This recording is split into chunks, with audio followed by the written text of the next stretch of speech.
बदतमीज समधन। बेटी की माँ के कुछ तौर तरीके और कुछ संस्कार होते हैं। बेटी का घर बसे या फिर उजड़े, ये तो बेटी की माँ पर ही निर्भर करता है। लेकिन क्या हो जब माँ हो कुछ ऐसी? क्या करूं, बेटी की माँ हूँ, हर पल उसकी चिंता मुझे सताती रहती है। अरे अपने कलेजे के टुकड़े को कैसे अलग कर दूं? हाँ जी, मैं भी समझती हूँ।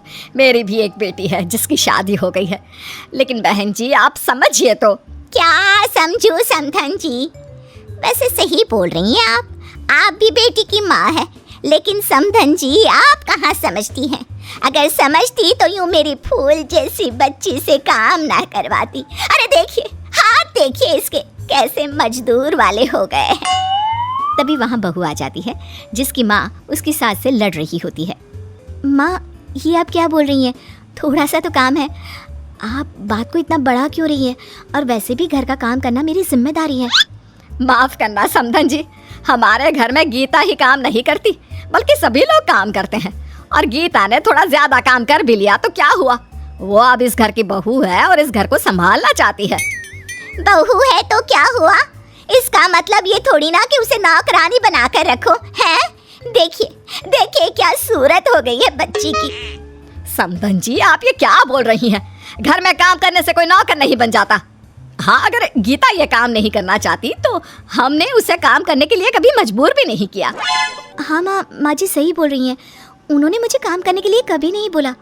मैं अपनी मर्जी से घर के सारे काम करती हूँ। माँ जी तो उल्टा मेरा काम कम करने में मेरी मदद करती है। माँ प्लीज़ मेरे घर के मामले में दखल मत करो ना। चुप कर, कुछ नहीं जानती। और आप बुरा क्यों मानती हो समधन जी? मेरे कहने का मतलब सिर्फ ये था कि आपके घर में नौकर नहीं है तो सारे काम मेरी गीता को करने पड़ते हैं। अरे देखिए बेचारी के हाथ कैसे हो गए हैं घर के काम कर करके। पहले गीता को मैं काम पर हाथ लगाने तक नहीं देती थी और अब उसकी हालत मुझसे देखी नहीं जाती। माँ बस करिए ना और मेरे साथ अंदर चलिए, वहाँ बात करते हैं। अगले दिन पार्टी में आस पड़ोस के लोगों से, अरे वो देखो गीता लोग भी आ गए हैं। गीता और गीता की सास तो आ गई, लेकिन ये तुम्हारी माँ कहाँ रह गई? मैं भी आ गई। मैंने कहाँ जाना है जी? लो आ गई गीता की माँ। अरे वाह, तुम्हारी साड़ी तो बहुत सुंदर लग रही है। लगता है बहुत महंगी है। महंगी क्यों ना हो, ये साड़ी मेरी गीता ने मेरे लिए पसंद की थी और कहा था, माँ आप इस साड़ी में खूब जचेगी। बेटी है ना मेरी, बहुत ख्याल रखती है मेरा। अरे गीता को महंगी साड़ी पसंद है? हमें तो लगा था गीता को सिंपल साड़ियाँ ज़्यादा पसंद है, इसलिए वो ज़्यादातर ऐसी साड़ियाँ पहनती है। नहीं नहीं, साड़ियाँ मुझे बहुत पसंद है, लेकिन भारी साड़ियाँ मैं ज़्यादा पहनना पसंद नहीं करती। हाँ, और वैसे भी साड़ी ही तो है। समधन जी, आप तो ऐसा ही कहेंगी क्योंकि सारा पैसा तो आप अपने लिए अच्छी साड़ी खरीदने में लगा देती हैं, तो मेरी बेटी के लिए कहाँ बचता होगा। वैसे भी देखिए कितना एडजस्ट कर रही है वो आप लोगों के घर। माँ अब फिर शुरू हो गई। सिंपल साड़ियाँ गर्लिश लुक देती हैं और हैवी में मैं अम्मा या बड़ी औरत जैसी दिखती हूँ। चुप कर, क्या मैं झूठ बोल रही हूँ?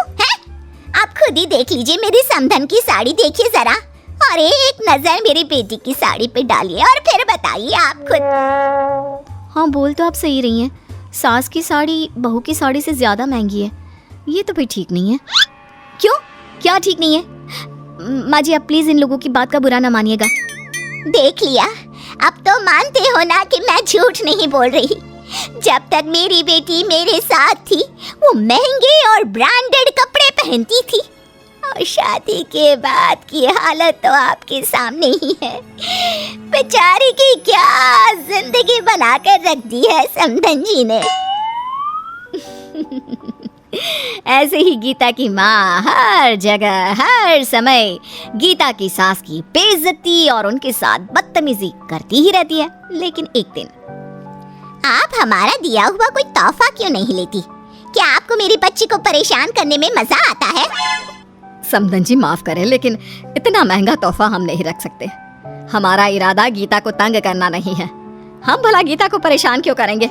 वो बहू है इस घर की, बीवी है मेरे बेटे की। यही तो बहुत बड़ी प्रॉब्लम है कि वो आपके इस फटीचर से घर में रहती है आपकी बहू बनकर। न तो यहाँ एसी, ना वॉशिंग मशीन और ना ही एक अच्छी कार जिसमें बैठकर मेरी बेटी आराम से यहाँ वहाँ आ जा सके। इस घर में मेरी बेटी को सिर्फ दर्द और एडजस्टमेंट ही मिलेगा, उसे कुछ भी उसकी पसंद का नहीं मिलेगा। समधन जी, हम अपनी तरफ से पूरी कोशिश करते हैं कि बहू को कभी किसी चीज की कमी ना हो और वो हमारे साथ खुश रहे। आपकी हरकतों से हमें सच में बहुत दुख होता है। दुख माय फुट! वो इस घर में हर चीज को लेकर एडजस्ट कर रही है, तो क्या वो खुश होगी? आप लोग उसे खुश रहने देंगे तभी वो खुश रहेगी ना, और आपको होता है दुख। माँ, अब बस करो, बहुत हुआ। आपको कुछ भी पता नहीं है और आप बस बोले ही जा रही हो। आप क्या जानो फैमिली कैसी होती है, आपको कैसे पता चलेगा? आपने आधे से ज्यादा वक्त तो अपने करियर को दिया है। तुम्हें क्या लगता है वो सब मैंने किसके लिए किया? अपने लिए? नहीं, तुम्हारे लिए बेटा, ताकि तुम्हें कभी किसी चीज की कमी ना हो, ताकि लोग तुम्हें नीचे ना देखें। लेकिन माँ, मुझे उस वक्त पैसों की नहीं, आपकी जरूरत थी। जब मुझे आपकी जरूरत पड़ी, आप मेरे साथ कभी नहीं रही। क्यों आपके लिए आपके काम से ज्यादा जरूरी कुछ नहीं था? आपके बच्चे भी नहीं। तो फिर ये बहाना मारना तो छोड़ दीजिए कि आपने वो सब मेरे लिए किया। असल बात तो ये है कि वो सब आपने केवल अपने लिए किया। पता नहीं इन लोगों ने क्या पट्टी पढ़ा दी है मेरी बेटी को। अब ये भी इन मिडिल क्लास लोगों की तरह ही बात कर रही है। बहू का गुस्सा माँ के प्रति फूट पड़ता है और फिर वो जो शुरू होती है। बंद कीजिए बात बात पर माँ जी की बेइज्जती और उनके साथ बदतमीजी करना। अगर आप उनकी इज्जत नहीं कर सकती तो कम से कम उनकी बेइज्जती तो मत कीजिए। आपको क्या पता उन्होंने मेरे लिए क्या क्या किया है। आप जानती हैं, पिछले महीने मुझे बहुत तेज बुखार था और माँ जी ने उस वक्त 1 हफ्ते तक मेरा इतना ख्याल रखा, मेरे पैर बिस्तर से नीचे नहीं पड़ने दिए। काम तो दूर की बात है। ये है मेरी फैमिली जिसकी आप भर भर के बेइज्जती करती है, और ऐसी है मेरी सास जिनके साथ आप बदतमीजी से पेश आती है। वो बस चुप इसलिए है क्योंकि वो आपकी इज्जत करती हैं, इसलिए उनकी चुप्पी का गलत फायदा मत उठाइए। माँ जी हर चीज में अपने से पहले अपने परिवार के बारे में सोचती है। मुझसे मेरी पसंद नापसंद पूछती है। क्या आपने कभी मुझसे पूछा कि मुझे क्या पसंद है और क्या नापसंद? इसलिए दूसरों पर इल्जाम लगाना छोड़ दीजिए मम्मा।